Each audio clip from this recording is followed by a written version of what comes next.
할렐루야. 오늘도 진리의 말씀과 그리스도의 사랑으로 충만해지시길 축복합니다.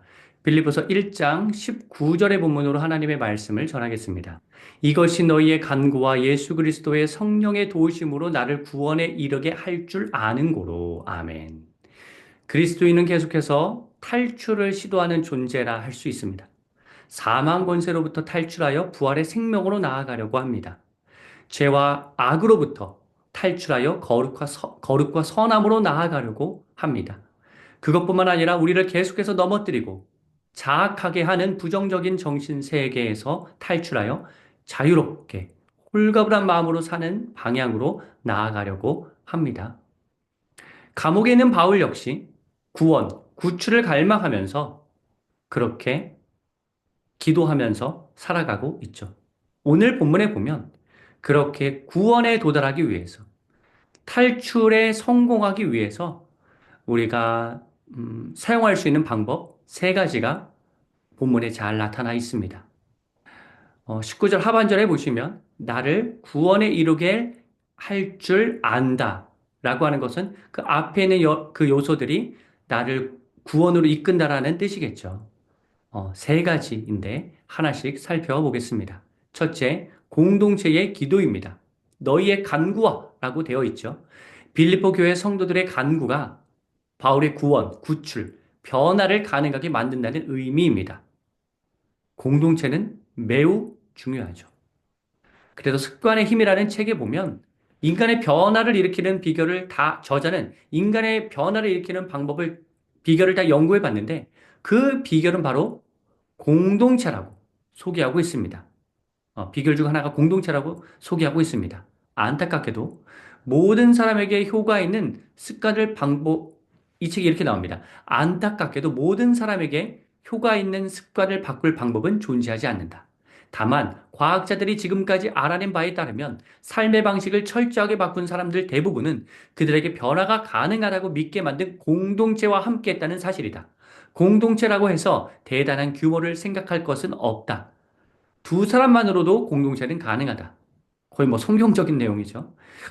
알코올 중독자도 술을 끊을 수 있고, 흡연자도 담배를 끊을 수 있고, 만년 패배자도 챔피언이 될 수 있다. 손톱을 물어뜯는 습관, 직장에서 간식을 먹는 습관, 아이들에게 소리치는 습관, 밤을 꼬박 새우는 습관, 작은 일에 쓸데없이 걱정하는 습관도 멈출 수 있다. 바로 당신이 변화할 수 있다는 믿음을 당신에게 심어줄 공동체를 찾아내서 결심이 흔들릴 때마다 그들의 도움을 받을 때 말이다.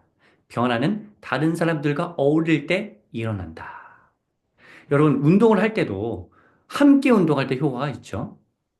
요즘은 서로 공부하는 모습을 그 유튜브에 그러니까 자기 공부하는 모습을 유튜브에 올려서 그것을 보면서 뭐 함께 공부하는 그런 방식도 유행하는데 이렇게 공동체가 주는 유익이 일반 책에도 나오고 일반 사람들로 주자 하는 것처럼 성경에도 나오는데 특히나 공동체의 기도는 더 강력한 힘을 발휘한다는 사실을 꼭 아셔야 합니다. 공동체가 힘을 모아 기도하면 하나님께서는 그 공동체의 기도를 들으시고 기뻐하시며 응답하십니다. 가정 공동체, 교회 공동체, 순 공동체 등 공동체의 기도가 불가능한 일이 행해지도록 그렇게 변화시키는 것입니다. 그래서 성도의 기도가 시작됐을 때 갑자기 회복이 일어났다는 소식을 정말 많이 우리가 듣게 되는 것입니다. 하나님께서 공동체의 기도를 사용하시는 것이죠.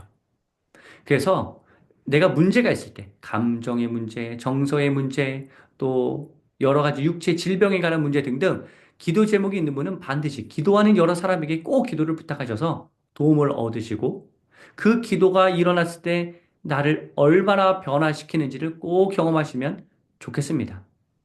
이러한 공동체의 중요성을 아시는 분은 기도를 부탁하실 뿐만 아니라, 아, 내가 얻은 이러한 모든 결과물이 나만의, 나만의 노력으로 인해 발생한 것은 아니구나라고 생각하면서 겸손할 수밖에 없겠죠. 실제로 교회를 다니지 않더라도 자소성가하는 사람, 그러니까 교회를 다니지 않더라도 성공한 사람 중에 제대로 이 성공에 대해서 이해하고 있는 사람은 내가 자수성가 있다. 나 혼자 있다라고 결코 말하지 않습니다. 나 혼자 잘한 것이 아니라 누군가의 도움을 얻어서 혹은 어떤 우연에 의해서 우리는 그걸 하나님의 섭리라고 하지만 우연에 의해서 그렇게 됐다. 누군가 도움이 있었다라고 고백을 하죠. 우리는 늘 공동체에게 기도를 부탁하고 어떠한 요청을 하여서 공동체와 함께 사는 삶을 추구해야 합니다. 이것을 알았던 바울은 끊임없이 공동체에게 어떤 부탁을 하고 기도도 부탁을 하였던 것이죠.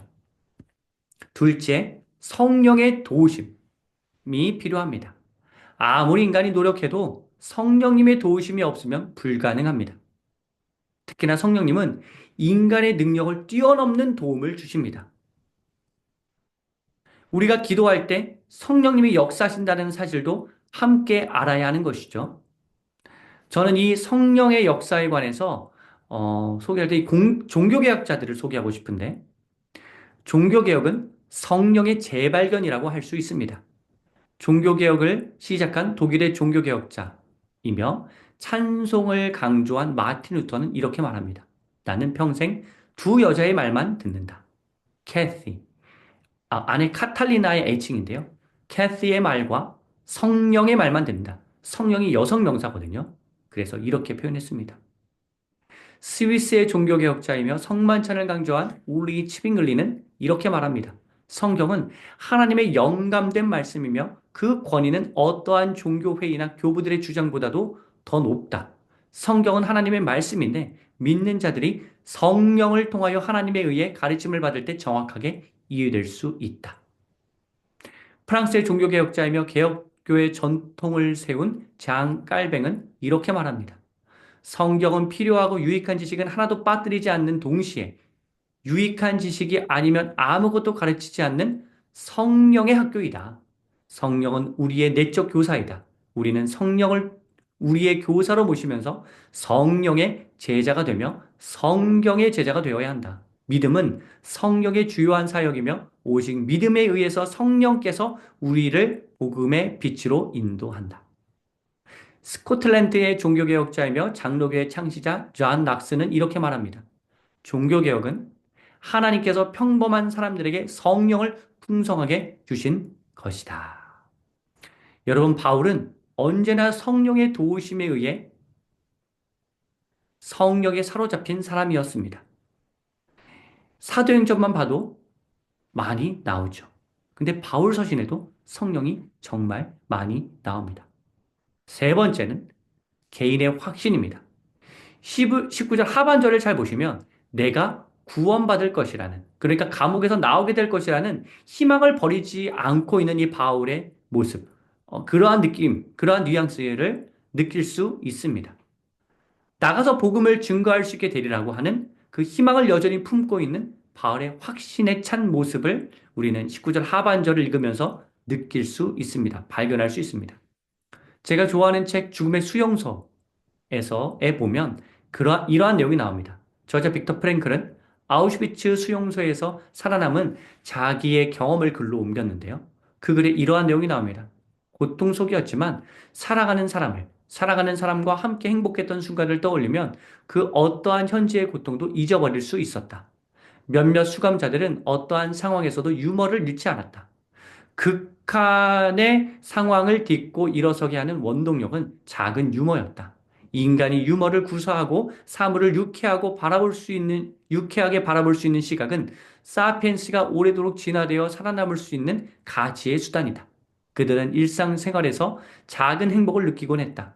비록 다른 수감자들과 비교하여 느낄 수 있는 상대적인 행복들이긴 했지만 시련으로부터 자유로울 수 있는 의지를 박탈당한 최악의 상황에서도 행복의 가치를 누리길 원했다. 인간에게 모든 것을 빼앗아 갈 수 있어도 단 한 가지, 마지막 남은 인간의 자유, 주어진 환경에서 자신의 태도를 스스로 결정하고 자기 자신의 길을 선택할 수 있는 자유만은 빼앗을 수 없는 그들의 마지막 자존심이자 마지막 행복이었다. 여러분, 희망을 버리지 않는다면 언젠가 우리의 삶이 꽃피울 것이라는 그 확신과 소망이 있다면 우리는 절대로 무너지지 않습니다. 여러분, 언제나 변화의 시작은 나입니다. 내가 단단히 마음 먹고 강하게 마음을 먹는다면 환경은 이러한 나의 좋은 에너지, 영적인 에너지, 하나님 안에서 내가 살아가려는 이 의지로 인하여서 환경이 변하고 세상이 변화할 것입니다. 이러한 글이 있습니다. 사회 구조는 법률 제정이나 독재적인 권력의 힘으로 개혁될 수 있습니다. 그러나 개인이 철저하게 변하지 않으면 그 개인은 자신의 심리적인 패턴에 만족시키기 위해 언제나 새로운 제도를 없애는 패턴을 반복해 왔습니다. 그러므로 사회에 어떤 근본적인 변화를 가져오려면 개인이 근본적으로 변화해야 하지만 가능합니다. 세상에 변화를 가져오는 건 집단이 아니라 언제나 개인입니다.